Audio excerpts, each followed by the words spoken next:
મંગલમૂર્તિ મહાપ્રભુ શ્રી સહજાનંદ સુખરૂપ ભક્તિ ધર્મ સુત શ્રી હરિ સમરું સદાય અનુપ. બોલો સ્વામિનારાયણ ભગવાનની જય. વાલા ભક્તજનો, જય સ્વામિનારાયણ. દીનાનાથ ભટ્ટે મહારાજની સ્તુતિ કરી ભવસંભવ અષ્ટક બનાવ્યું.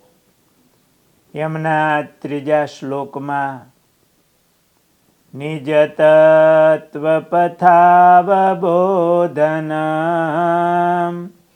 જનતાયા સ્વતયેવ દુર્ગમમ ઇતિ ચિંત્ય ગૃહીત વિગ્રહમ સહજાનંદ ગુરુમ ભજે સદા. પોતાના તત્વ માર્ગનું જ્ઞાન મનુષ્યોને પોતાની મેળે થવું બહુ કઠણ છે. ક્યાં ભગવાન, ક્યાં જીવ? એક મનુષ્ય એમના જે ઇન્દ્રિયો, અંતઃકરણ કહેતા બુદ્ધિ વગેરે એ તો માયિક છે. ભગવાન દિવ્ય છે. માયિક ઇન્દ્રિયો અંતઃકરણથી દિવ્ય એવા પરમાત્મા એક કેમ ગ્રહણ કરવામાં આવે? એનું જ્ઞાન કેમ થાય? એ બહુ કઠણ છે. ભગવાનના સ્વરૂપને સમજવું, ઓળખવું, એમ જાણી ભગવાન પોતે દયા કરીને એમ થાય કે મારું તત્વજ્ઞાન, મારું સ્વરૂપ જીવને ઓળખવું એ બહુ કઠણ છે. એમ જાણી ઇતિ ચિંત્ય ગૃહીત વિગ્રહમ, એવો વિચાર કરી અને જેમણે મનુષ્ય તન ધારણ કર્યું છે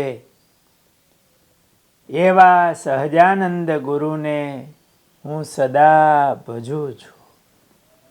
ભગવાને કેવી દયા કરી. પોતાના સ્વરૂપ જ્ઞાન, તત્વજ્ઞાન એમનું દર્શન કરાવવા, ઓળખાવવા ભગવાન પોતે પધાર્યા અને સુલભ થયા. મનુષ્ય તન ધારણ કર્યું. એવા મનુષ્ય તનધારી સહજાનંદ સ્વામી, હું સદાય તમારું ભજન કરું છું. અને મહારાજે કેવી દયા કરી. મનુષ્ય રૂપ ધારણ કરીને તો પધાર્યા. મહારાજે આવીને પોતાના સ્વરૂપનું જ્ઞાન, એમની ઓળખાણ, વચનામૃતો કહી અને આપણને કરાવી. શાબ્દિક જ્ઞાન આપ્યું મહારાજે. પોતાના ઘરની પોતે વાતો કરી, એ પણ આપણી કાઠિયાવાડી ભાષામાં. પ્રશ્નોત્તરી કરી. મહારાજે વચનામૃતો કહ્યા. એ ભગવાને બહુ કૃપા કરી. સાથે જે સ્વરૂપનું જ્ઞાન મેળવવાનું છે એ જ પરમાત્મા મનુષ્ય વિગ્રહ ધારણ કરી, કૃપા કરી પધાર્યા. અને એવા ઐશ્વર્યો પણ બતાવ્યા. અને મહારાજે પોતાના સ્વરૂપની, પોતાના તત્વજ્ઞાનની ઓળખાણ કરાવી. એટલે દીનાનાથ ભટ્ટ તો ખૂબ વિદ્વાન છે. એમણે શાસ્ત્રોમાં ભગવાનનો મહિમા સમજાવ્યો છે, પણ એ ભગવાનને ગ્રહણ કરવા, એનો તત્વ માર્ગનું જ્ઞાન થવું એ બહુ દુર્લભ છે. એ ભગવાન બુદ્ધિમાં આવે એવા નથી. વેદો પણ જેમને નેતિ નેતિ એવું કહે છે, એવા ભગવાન એ પોતાના તત્વજ્ઞાનની જ્ઞાન આપવા માટે, પોતાના સ્વરૂપની ઓળખાણ માટે એ સ્વયં પરમાત્મા મનુષ્ય તન ધારણ કરીને પધાર્યા. એવા હે પ્રભુ, તમોને હું વંદન કરું છું, તમારું ભજન કરું છું, એવી દીનાનાથ ભટ્ટે મહારાજની પ્રાર્થના કરી. વિધિશંભુમુખેરનિગ્રહં ભવપાથોધિપરિભ્રમાકુલાં અપિધાર્યમનો નરપ્રભાં સહજાનંદ ગુરુમ ભજે સદા. વિધિ શંભુમુખેર એટલે વિધિ, શંભુ વગેરેને પણ મનને વશ કરવું એ ઘણું કઠણ છે. એ આદિકથી પણ વશ ન કરી શકાય એવું મન, વળી સંસાર સમુદ્રમાં ભટકવાથી ભક્તોનું આકુળ મન એ પોતામાં સ્થિર થાય એમ ધારી અને જેમણે મનુષ્ય રૂપ ધારણ કર્યું છે, નરપ્રભમ સહજાનંદ ગુરુમ ભજે સદા. આ મન કેવું છે? તો મોટા મોટા થકી પણ જે વશ કરી શકાયું નથી. વળી આ સંસાર સાગરમાં ભટકવાથી અનેક પ્રકારના સંસ્કારો એ મનમાં પડ્યા છે. એ મન બહુ ચંચળ છે. એવા મનને ભગવાનમાં સ્થિર કરવું એ ઘણું કઠણ. સંચલમ હિ મનઃ કૃષ્ણ પ્રમાથી બલવદ દ્રઢમ.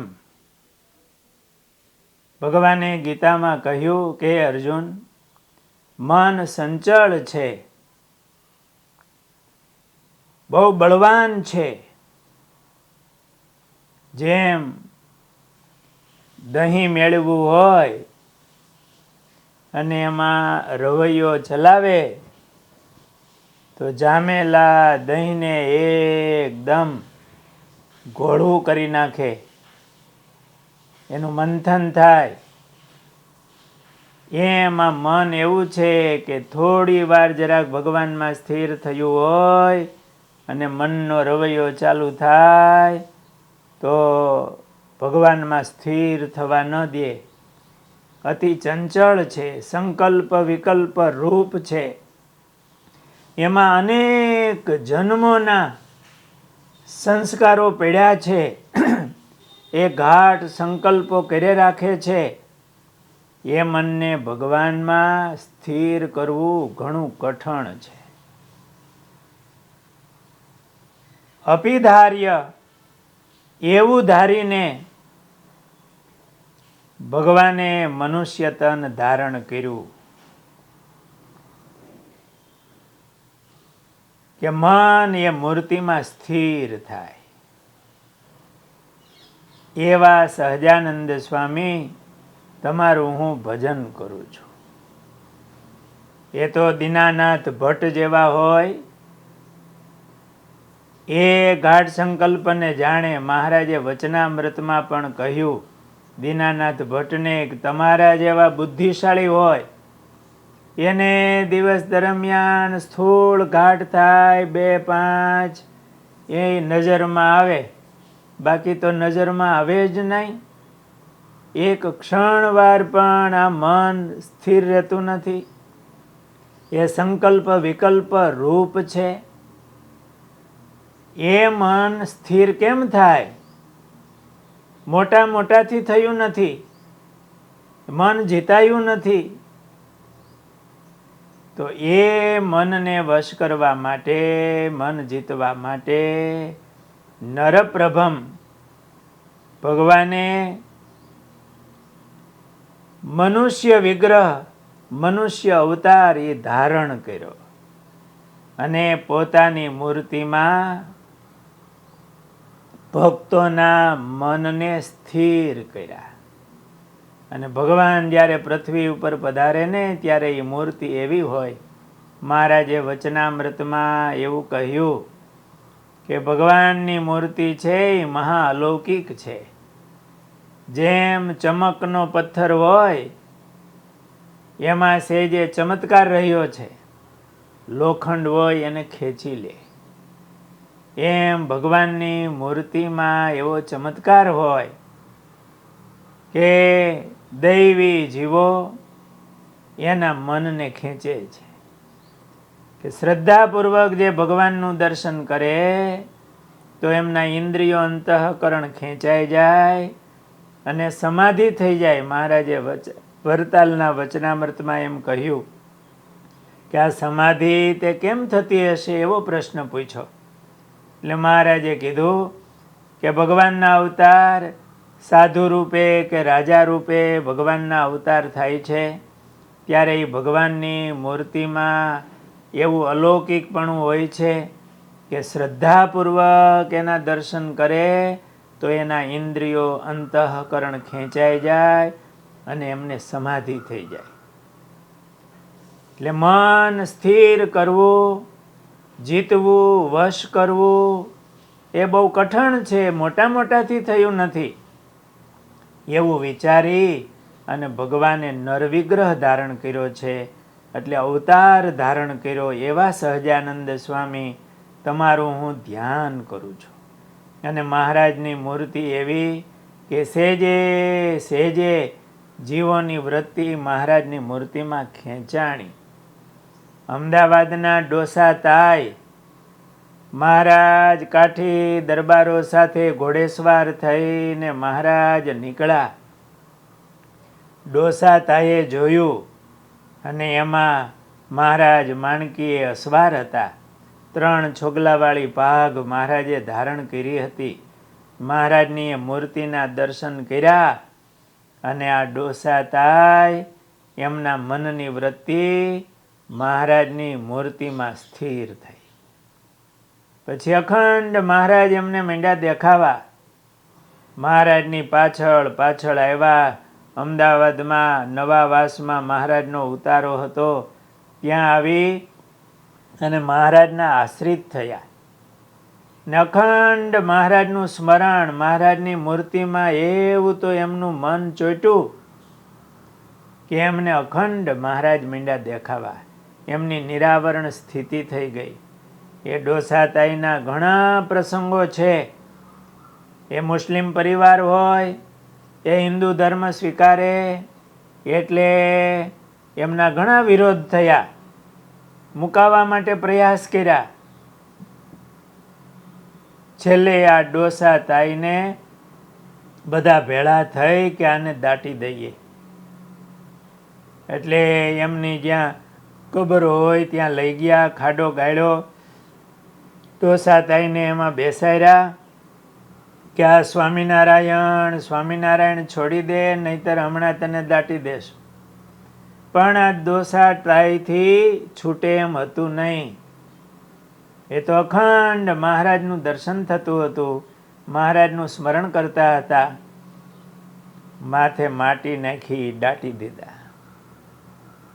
બધા ઘરે આવે ત્યાં તો ઓસરીની કોરે બેઠા બેઠા ડોસા ભગત સ્વામિનારાયણ સ્વામિનારાયણ ભજન કરતા હતા. એટલે થયું આ ક્યાંથી આવ્યો, કોઈ કે એને બહાર કાઢ્યો હશે. ફરીને પાછા લઈ ગયા અને 2 ચોકીદાર માથે બેસાડ્યા.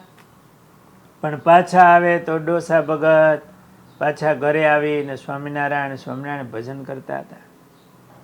ઘરમાં પૂરી દીધા તો ધોળકા નીકળ્યા. ત્યાં ગોપાળાનંદ સ્વામીની સાથે ઘણું રહ્યા. પછી તો એ ડોસા ભગત સ્વામીએ જુનાગઢ મોકલેલા. ગુણાતીતાનંદ સ્વામીની ભેળા રહેતા, ખૂબ સેવા કરતા અને અખંડ એમનું મન મહારાજની મૂર્તિમાં રાખતા. એની એવી નિરાવરણ સ્થિતિ થઈ ગઈ. જે મનનો નિગ્રહ કરવો એ મોટાને પણ વશ થઈ શક્યું નથી. એવું મન અનેક જન્મોથી આ સંસાર સાગરમાં ભમાવતું આવે છે આ જીવને. આ મન એવું મન, અને એમાંથી કોઈ ભક્તને ભગવાનને ભેટવાનું મન થાય, ભગવાનના સ્વરૂપમાં મન સ્થિર કરવાનું મન થાય, એવા ભક્તોને માટે ભગવાને નરવિગ્રહ ધારણ કર્યો, આ મનુષ્ય શરીર ધારણ કર્યું. અને એ મૂર્તિનો સહજ એવું આકર્ષણ, એવું મહા અલૌકિકપણું કે શ્રદ્ધાપૂર્વક કોઈ દર્શન કરે તો એનું મન સ્થિર થઈ જાય, સમાધિ થઈ જાય, મન એમને વશ થઈ જાય. એવી કૃપા ભક્તો ઉપર કરીને મહારાજે આ મનુષ્ય વિગ્રહ ધારણ કર્યો. એવા સહજાનંદ સ્વામીને હું નમસ્કાર કરું છું. આ રીતે દીનાનાથ ભટ્ટ એ મહારાજ મનુષ્ય રૂપે હતા અને મહારાજને ઓળખી ગયા કે આ કોઈ સામાન્ય માણસ નથી, આ સ્વયં પરમાત્મા કૃપા કરીને પધાર્યા છે અને પોતાની મૂર્તિનું આપણને સુખ આપે છે. એવા ભાવથી દીનાનાથ ભટ્ટ મહારાજની આ પ્રાર્થના કરે છે. સહજાનંદ સ્વામી મહારાજની